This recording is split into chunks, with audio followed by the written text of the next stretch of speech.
जय हिंद साथियों, स्वागत है आप सभी का आपके अपने चैनल में। फ्रेंड्स, हम बात करने वाले हैं आज कि यूपीएससी क्या है।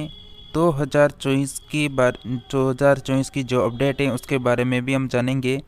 यूपीएससी क्या होता है, यूपीएससी क्या एग्ज़ाम कौन करवाता है, इसमें कौन कौन सी पोस्ट आती है, कितने अटैम्प्ट होते हैं, सिलेक्शन प्रोसेस क्या रहती है, 2024 में नए नियम क्या है, एज लिमिटेड क्या है, क्वालिफिकेशन, सैलरी, सिलेबस क्या होता है, संपूर्ण जानकारी आपको यूपीएससी की बहुत आसान भाषा में आपको समझाने वाले हैं। यूपीएससी क्या होता है, यूपीएससी का एग्ज़ाम से लेकर नौकरी तक की आपको संपूर्ण जानकारी यहाँ पर मिलने वाली है। इसमें कितनी सैलरी, कितनी क्या होने वाली, सभी को हम समझेंगे बारीकी से। तो दोस्तों, आप सभी को बता दें उससे पहले, आप सभी अगर हमारे चैनल में लगातार जुड़ना चाहते हैं, इस तरह की इंटरेस्टिंग इन्फॉर्मेशन पाना चाहते हैं लगातार यहाँ पर क्लासेस देखना चाहते हैं, तो चैनल को सब्सक्राइब कर लें। इस तीर के एरो में दबा के ऑल के ऑप्शन में क्लिक कर लें, ताकि इस तरह की जितनी भी यहाँ पर आपके दिमाग में इस तरह के डाउट रहते हैं, यूपीएससी क्या होता है, नेट क्या होता है, या फिर यहाँ पर कोई सा भी कंपटीशन ले सकते हैं यहाँ पर, तो उन सभी की जानकारी आपको कंटिन्यू मिलती रहती है। तो चलिए हम बात करते हैं यूपीएससी क्या है। यूपीएससी क्या है इसके बारे में हम जाने तो यूपीएससी, आप सभी को पता है, यूपीएससी एक इंडिया की सबसे टफ एग्ज़ाम बोल सकते हैं, क्योंकि ये जो एग्ज़ाम है इसको पास करने के लिए बहुत आपको क्या होती है, कड़ी मेहनत करनी होती है। तो इसको हम जाने तो एक भाषा में यहाँ पर देखते हैं। यूपीएससी आप यहाँ पर यूपीएससी भी कर सकते हैं, आईएएस अधिकारी कर सकते हैं, आईपीएस अधिकारी कर सकते हैं, आईएफएस अधिकारी कर सकते हैं। ये सभी पोस्टें यूपीएससी के अंदर ही आती है। अभी सभी पोस्टों को आपको बताएंगे कि कितनी तरह की पोस्टें आती है इसमें। तो यूपीएससी अधिकारी या फिर आईएएस अधिकारी बनने का जो सपना सजोकर आगे बढ़ने वाले कैंडिडेट के लिए यूपीएससी एग्ज़ाम कंडक्ट करवाता है। यूपीएससी का एग्ज़ाम क्लियर करने के बाद आप सिविल सेवा अधिकारी बनकर देश सेवा में अपना योगदान दे सकते हैं। यूपीएससी परीक्षा के लिए तैयारी करने के लिए सही प्लानिंग और दिशा की ज़रूरत है। अगर प्लानिंग के साथ इस परीक्षा की तैयारी की जाए तो सफलता ज़रूर मिलती है। नेक्स्ट हम बात करें यहाँ पर यूपीएससी के एग्ज़ाम कौन कंडक्ट करवाता है। तो ये एग्ज़ाम करवाए जाते हैं यूपीएससी के द्वारा, जिसके अंतर्गत बहुत सारे क्या होते हैं, पोस्टें होती हैं आईएएस की, कलेक्टर की, एसपी की, इसी तरह इंडियन फॉरेस्ट सर्विस की, इस तरह बहुत सारी पोस्टें इसके अंतर्गत आती हैं। इसका जो एग्ज़ाम होता है वो यहाँ पर ऑफलाइन में ऑफलाइन होता है। साल में कितनी बार होता है, तो साल में केवल एक ही बार इसका एग्ज़ाम होता है। यहाँ पर बात करें एक आईएएस एग्ज़ाम के लिए आयु सीमा क्या रहती है, तो मिनिमम तो न्यूनतम जो सीमा रहती है वह 21 रहती है और अधिकतम 32 वर्ष रहती है। आईएएस के एग्ज़ाम के लिए योग्यता क्या चाहिए, तो आपको किसी भी आप बीए कर रहे हो, बीएससी कर रहे हो, एग्रीकल्चर से सब्जेक्ट हो, आपके पास ग्रेजुएशन की डिग्री होनी चाहिए, कोई से भी सब्जेक्ट से हो, ग्रेजुएशन होना चाहिए। बस आपके पास ग्रेजुएशन में कितने भी मार्क्स हो, उससे कोई परसेंट से कोई यहाँ पर फ़र्क आपके कोई अंतर नहीं आने वाला। आप प्लीज़ ग्रेजुएशन में प्लीज़ न्यूनतम आप 33% में बस पास होना चाहिए आपको, तो आप इसकी तैयारी कर सकते हैं। इसके अंतर्गत आईएएस एग्ज़ाम पैटर्न की बात करेंगे, साथ ही यहाँ पर आईएएस एग्ज़ाम आईपीएस एग्ज़ाम में कब होता है, इन सभी को हम देखने वाले हैं। आईएएस की एग्ज़ाम की फुल फॉर्म क्या होती है, एग्ज़ाम कंडक्ट कौन करवाता है, यूपीएससी के क्या बनते हैं, यूपीएससी से परीक्षा क्या है, यूपीएससी एग्ज़ाम पैटर्न क्या होता है, प्रीलिम्स, मेंस, इंटरव्यू, इन सभी को हम देखने वाले हैं। आयु सीमा, एग्ज़ाम की योग्यता क्या है, तैयारी कैसे करें, टेक्स्ट बुक कौन सी हो सकती है, रिजल्ट कैसे चेक कर सकते हैं, यूपीएससी क्लियर करने के लिए क्या स्ट्रेटेजी अपनाएं, यहाँ पर ट्रेनिंग, जॉब, ये सब की बात करेंगे। इसमें सैलरी क्या रहती है यूपीएससी के पदों में, उन सभी को हम देखने वाले हैं। तो आप सभी को बता दें यूपीएससी क्या है। तो यूपीएससी एक केंद्रीय एजेंसी है जो सरकारी सेवाओं में भर्ती कराने के लिए सिविल सेवा परीक्षा CSE जैसी परीक्षा आयोजित करती है। यूपीएससी उम्मीदवारों को सिविल सेवा के साथ साथ रक्षा सेवाओं दोनों में भर्ती करती है। यूनियन पब्लिक सर्विस कमीशन द्वारा प्रत्येक वर्ष भारतीय प्रशासन सेवा के लिए भारतीय प्रशासनिक सेवा IAS अधिकारी के पद पर भर्ती परीक्षा आयोजित की जाती है। यूनियन पब्लिक सर्विस कमीशन की भर्ती, ये जो यूनियन पब्लिक सर्विस कमीशन ये क्या है, तो ये होने वाली है UPSC की फुल फॉर्म है union public service commission. Next बात करें तो भर्ती जो है उसमें मतलब परीक्षा में प्रत्येक वर्ष लगभग 13 से 15 लाख आवेदन होते हैं यहाँ पर।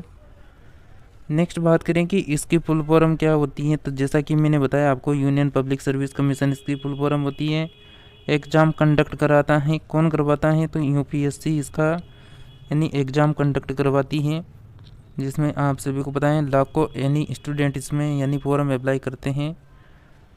इसमें बात करें यानी UPSC में मतलब कंडक्ट करवाता है, मतलब UPSC कंडक्ट करवाने वाले एग्ज़ाम कौन कौन से होते हैं, जैसे यहाँ पर सिविल सर्विस एग्जामिनेशन होता है, इंडियन फॉरेस्ट्री सर्विसेज एग्जामिनेशन होता है, इंजीनियरिंग सर्विसेज एग्जामिनेशन होता है, कंबाइंड मेडिकल सर्विसेज होता है, Indian economic service and Indian statistical service होता है, central armed police forces examination होता है। इस तरह के इसमें तमाम एग्ज़ाम आते हैं, और भी एग्ज़ाम आते हैं जैसे कंबाइंड डिफेंस सर्विस एग्जामिनेशन होता है CDS, space class railway operative exam जिसे आप शॉर्ट में कर सकते हैं SCRA, NDA भी होता है जिसे नेशनल डिफेंस एकेडमी कहते हैं। इस तरह के इसमें तमाम एग्ज़ाम कंडक्ट करवाए जाते हैं UPSC के द्वारा। UPSC से क्या बनते हैं, तो UPSC केंद्र और राज्य सरकार के तहत 24 सेवाओं के लिए एक राष्ट्रीय स्तर की परीक्षा भी आयोजित करता है। UPSC के तहत मतलब मुख्य रूप से तो 4 पोस्टें इस प्रकार आप देख सकते हैं, जिसमें आप सभी को पहली पोस्ट यहाँ पर दिखेगी IAS इंडियन एडमिनिस्ट्रेटिव सर्विस, फिर यहाँ पर सेकंड है IPS इंडियन पुलिस सर्विस, तीसरे नंबर में है इंडियन फॉरेस्ट सर्विस यानी IFS, फोर्थ नंबर में है IRS भारतीय रेवेन्यू सर्विस यानी इंडियन रेवेन्यू सर्विस। ये 4 पोस्टें मुख्यतः इसके अंतर्गत आती हैं, और इसके अलावा जो भी अन्य यानी पोस्टें आती हैं वो भी यहाँ पर आपको बताएंगे। तो यहाँ पर बात करें ग्रुप A में जो सर्विसेज हैं उन पोस्टों की बात करें तो फर्स्ट आती है IDAS की, जिसमें आप यहाँ पर देख सकते हैं इंडियन डिफेंस अकाउंटेंट सर्विस होती है।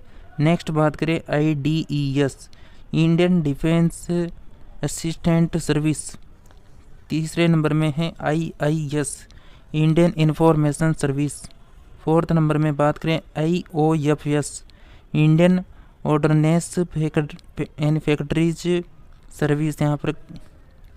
नेक्स्ट बात करें ICFS मतलब Indian communication finance service. Next post की बात करें यानी IPOS इंडियन पोस्ट सर्विस यहाँ पर। फिर यहाँ पर बात करें IRAS Indian railway accountant service, IRPS Indian railway personage service, IRTS Indian railway traffic service. ये सब जो है मतलब UPSC के द्वारा कंडक्ट करवाई जाती हैं, जिसमें मुख्यतः 4 आपको बता दी, जिसमें IAS थी, IPS थी, IFS थी और IRS थी। नेक्स्ट यहाँ पर IRS की है इंडियन रेवेन्यू सर्विस, फिर ITS की है इंडियन ट्रेंड सर्विस, फिर यहाँ पर है RP की जो रेलवे प्रोटेक्शन यानी फोर्स होती है RPO। बात करें यहाँ पर नेक्स्ट यानी RPO की, यहाँ पर जैसा कि आपको बता दिया RPF भी होती है जिसमें इंडियन फॉरेस्ट यानी फॉरेन सर्विस होती है, IAAS होती है Indian audited and accountant service, ICAS होती है इंडियन सर्विस यानी Indian civil accountant service, ICLS होती है इंडियन कोऑपरेटर लॉ सर्विस। मतलब इस तरह आपको बताया कि यहाँ पर लगभग 24 तरह की यानी सेवाओं को यहाँ पर मतलब यानी 24 तरह की यानी यानी वैकेंसी निकलती हैं इस यूपीएससी के द्वारा। मतलब 24 तरह का एग्ज़ाम मतलब इसके अंदर आता है यूपीएससी के अंदर, जिसमें 4 मुख्य पोस्टें होती हैं। सबसे यानी बड़ा पद होता है इसमें आईएएस का, फिर आईपीएस का, फिर आईएफएस का, फिर यहाँ पर 4th आता है आईआरएस का। तो इस तरह ही इसमें इतने सारे यानी एग्ज़ाम इसके अंतर्गत आते हैं यूपीएससी के अंतर्गत। नेक्स्ट बात करें यहाँ पर ग्रुप बी में कौन कौन सी सर्विसेज होती हैं, तो यहाँ पर बात करें तो यहाँ पर फर्स्ट होती है armed service head quarter service, यानी सर्विस होती है, सिविल सर्विस होती है। पांडिचेरी सिविल सर्विस होती है, पांडिचेरी पुलिस सर्विस होती है। साथ ही नेक्स्ट बात करें यहाँ पर अब यूपीएससी सिविल सेवा परीक्षा क्या है, तो यूपीएससी सिविल परीक्षा की बात करें तो यूपीएससी भारत के संविधान द्वारा स्थापित एक संवैधानिक निकाय है जो भारत सरकार के लोक सेवा पदाधिकारियों की नियुक्ति के लिए परीक्षाओं का संचालन करता है। यूपीएससी सिविल सेवा परीक्षा आईएएस अधिकारी, आईपीएस अधिकारी, आईएफएस अधिकारी बनने के लिए हैं।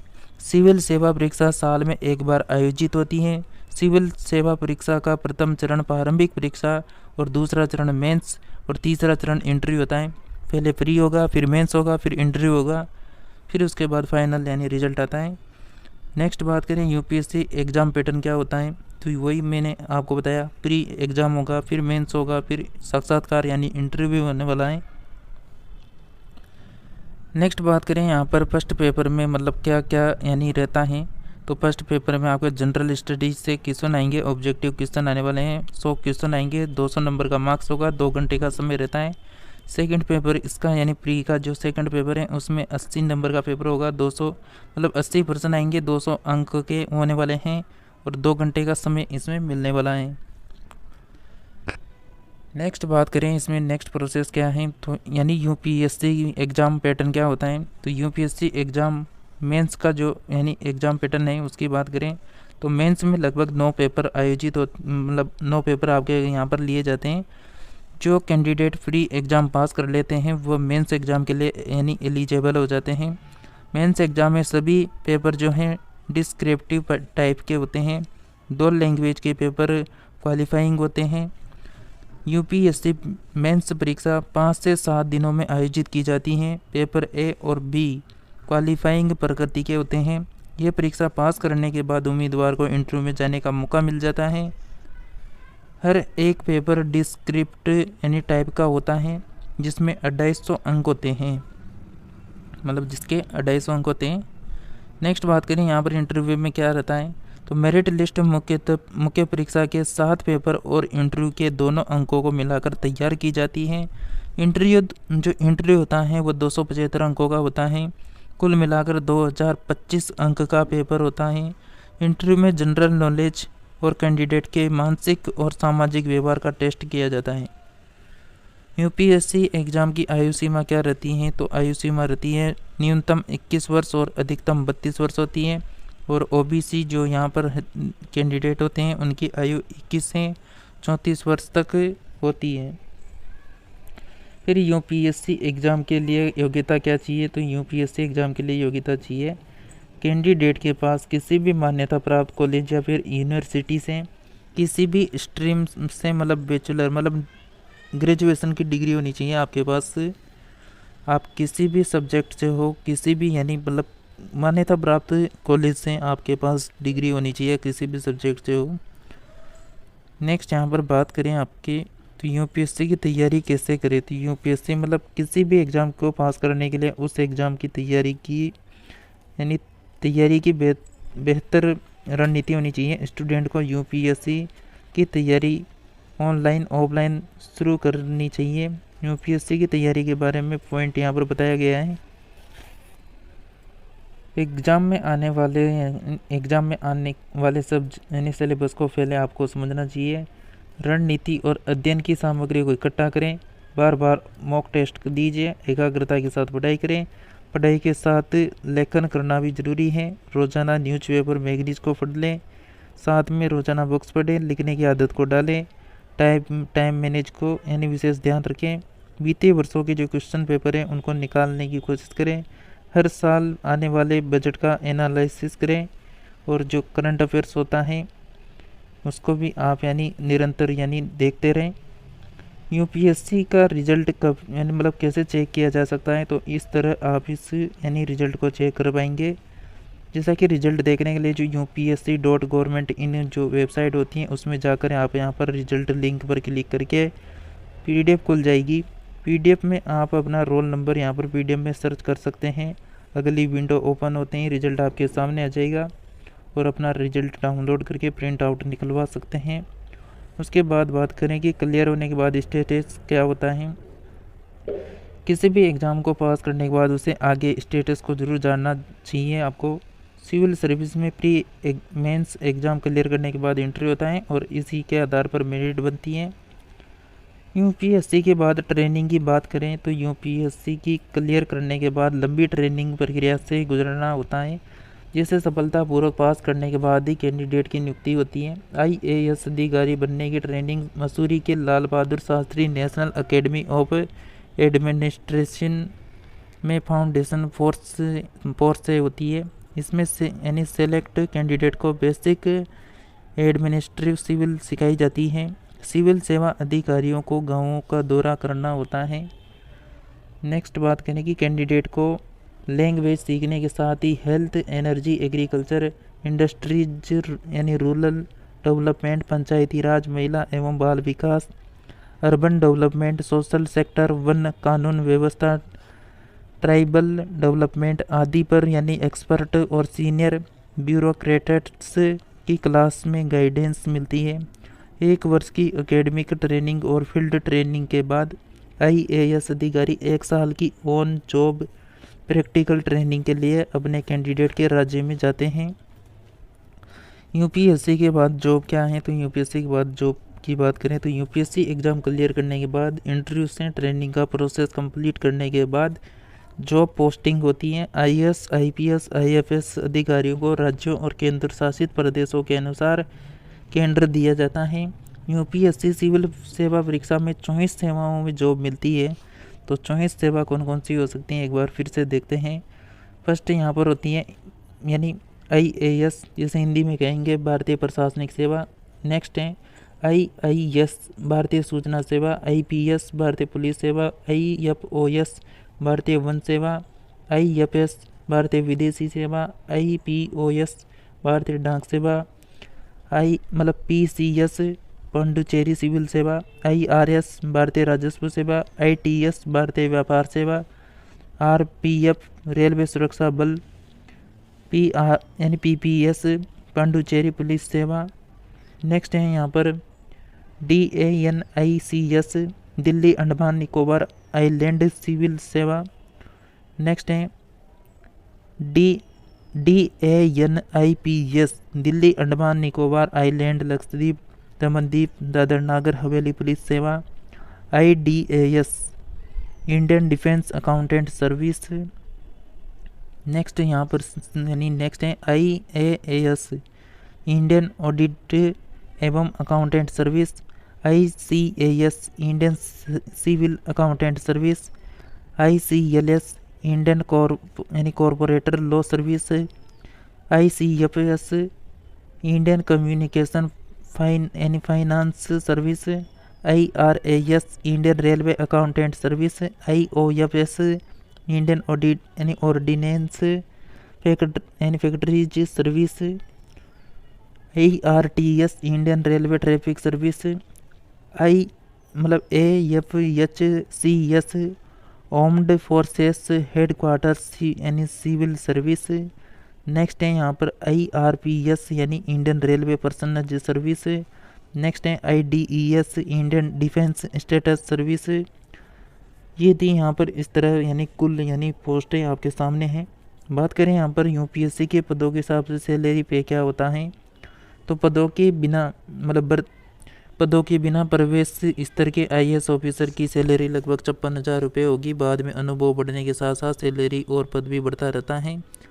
यूपीएससी में जो पोस्ट के हिसाब से यहाँ पर पे स्केल और सैलरी इस प्रकार होती हैं, जैसा कि आप यहाँ पर नीचे देख पाएंगे कि किस प्रकार सैलरी होती है यहाँ पर। जैसा कि आईएएस ऑफिसर की जो सैलरी होती है लगभग यहाँ पर 55,000 रुपये से लेकर 2.5 लाख तक की प्रतिमाह होती है। पे यहाँ पर जो लेवल रहता है वो 10 रहता है। डीएम यानी संयुक्त सचिव की रहती हैं 78,000 रुपये प्रतिमाह रहती हैं। संभागीय आयुक्त की रहती हैं 1,42,000 रुपये प्रतिमाह। अपर मुख्य सचिव की रहती हैं 2 लाख रुपये प्रतिमाह। तो फ्रेंड्स इस प्रकार यानी कुल यानी यूपीएससी की पूरी मतलब संपूर्ण जानकारी आपको पता लग गई होगी। इस तरह संपूर्ण जानकारी यानी यूपीएससी की आपको मालूम हो गया होगा कि किस तरह एग्ज़ाम होता है, कितने यानी इसमें पोस्टें होती हैं, किस और कौन कौन सी पोस्ट में क्या क्या सेवा देनी होती है और इसकी ट्रेनिंग कहाँ पर होती है, सब जानकारी आपको यानी पता लग गई होगी। तो आप सभी लगातार हमारे साथ बने रहिए। चैनल को सब्सक्राइब नहीं किया तो चैनल को सब्सक्राइब कर लें इस तरह की तमाम जानकारियाँ प्राप्त करने के लिए। तो इसी के साथ मिलते हैं फ्रेंड्स किसी न्यू टॉपिक के ऊपर। तब तक के लिए आप सभी हमारे साथ जुड़े रहिए। तब तक के लिए जय हिंद, जय भारत।